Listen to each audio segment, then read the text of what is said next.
መጽሐፈ መሣፍንት ምዕራፍ 19 በዚያም ዘመን በእስራኤል ዘንድ ንጉሥ በሌለበት ጊዜ በተራራማው በኤፍሬም አገር ማዶ የተቀመጠ ሌዋዊ ነበረ። ከቤተ ልሔምም ይሁዳ ቁባት አገባ። ቁባቱም አመነዘረችበት። ትታውም ወደ አባትዋ ቤት ወደ ቤተ ልሔም ይሁዳ ሄደች። በዚያም 4 ወር ተቀመጠች። ባልዋ ተነሣ፣ ከእርስዋ ዕርቅ ሽቶ ወደ ቤቱ ሊመልሳት ፍለጋውን ተከትሎ ሄደ። ከእርሱም ጋር 1 አሽከር 2ም አህዮች ነበሩ። እርሷም ወደ አባትዋ ቤት አገባችው። አባትዋም ባየው ጊዜ ደስ ብሎት ተገናኘው። የብላቴናይቱም አባት አማቱ የግድ አለ። በቤቱም 3 ቀን ተቀመጠ።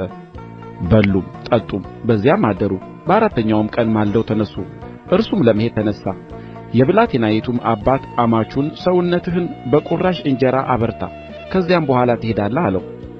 ተቀመጡም፣ በአንድ ላይም በሉ ጠጡም። የብላቴናይቱም አባት ሰውዮውን ዛሬ ደግሞ ከዚህ ለማደር እባክህ ፍቀድ፣ ልብህንም ደስ ይበለው አለው። ሰውዮውም ሊሄድ ተነሣ። አማቱ ግን የግድ አለው። ዳግመኛም በዚያ አደረ። በአምስተኛውም ቀን ለመሄድ ማልዶ ተነሣ። የብላቴናይቱም አባት እባክህ ሰውነትህን አበርታ፣ ቀኑም እስኪዋገድ ድረስ ቆይ አለው።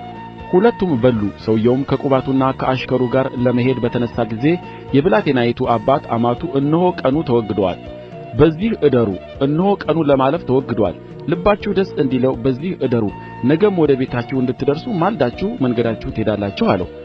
ሰውዮው ግን በዚያን ሌሊት ለማደር አልፈቀደም። ተነሥቶም ሄደ። ኢየሩሳሌምም ወደ ተባለች ወደ ኢያቡስ ፊት ለፊት ደረሰ። ከእርሱም ጋር 2 የተጫኑ አህዮች ነበሩ። ቁባቱም ከእርሱ ጋር ነበረች።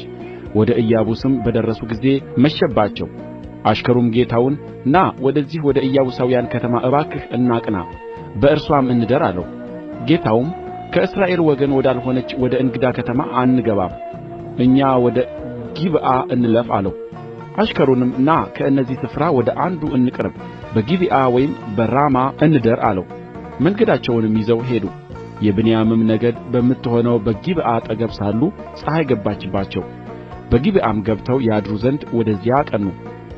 በገባም ጊዜ ሊያሳድራቸው ማንም በቤቱ አልተቀበላቸውምና በከተማው አደባባይ ተቀመጡ። እነሆም አንድ ሽማግሌ ከእርሻው ሥራ ወደ ማታ መጣ።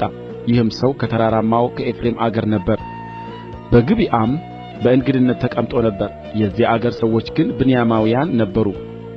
ዓይኑንም አንሥቶ መንገደኛውን በከተማው አደባባይ አየ። ሽማግሌውም ወዴት ትሄዳለህ? ከወዴትስ መጣህ? አለው።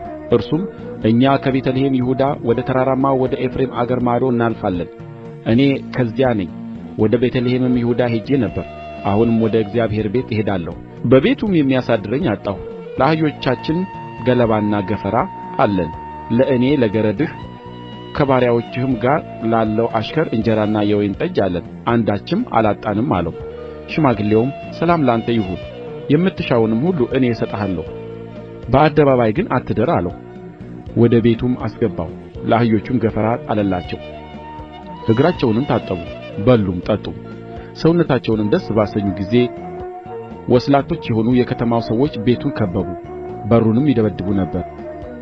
ባለቤቱንም ሽማግሌውን ወደ ቤትህ የገባውን ሰው እንደርስበት አውጣልን አሉት።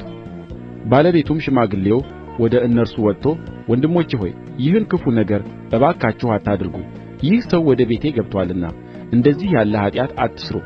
ድንግል ልጄና የእርሱም ቁባት እነሆ አሉ፣ አሁንም አወጣቸዋለሁ። አዋርዱአቸው፣ እንደ ወደዳችሁም አድርጉባቸው፣ ነገር ግን በዚህ ሰው ላይ እንደዚህ ያለ ኃጢአት አታድርጉ አላቸው። ሰዎቹ ግን ነገሩን አልሰሙም። ሰውዮውም ቁባቱን ይዞ አወጣላቸው። ደረሱባትም፣ ሌሊቱንም ሁሉ እስኪነጋ ድረስ አመነዘሩባት። ጎህ በቀደደም ጊዜ ለቀቁአት። ሴቲቱም ማለዳ መጣች። ጌታዋም ባለበት በሰውዮው ቤት ደጅ ወድቃ እስኪነጋ ድረስ በዚያ ቀረች።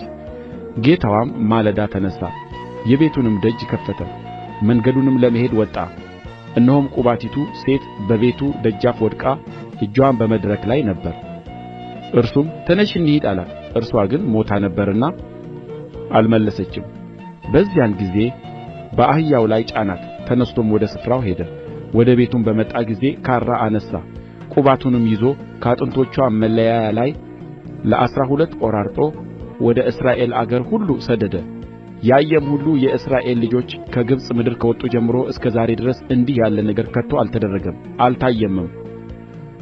አስቡት፣ በዚህም ተመካከሩ ተነጋገሩም ይባባል ነበር።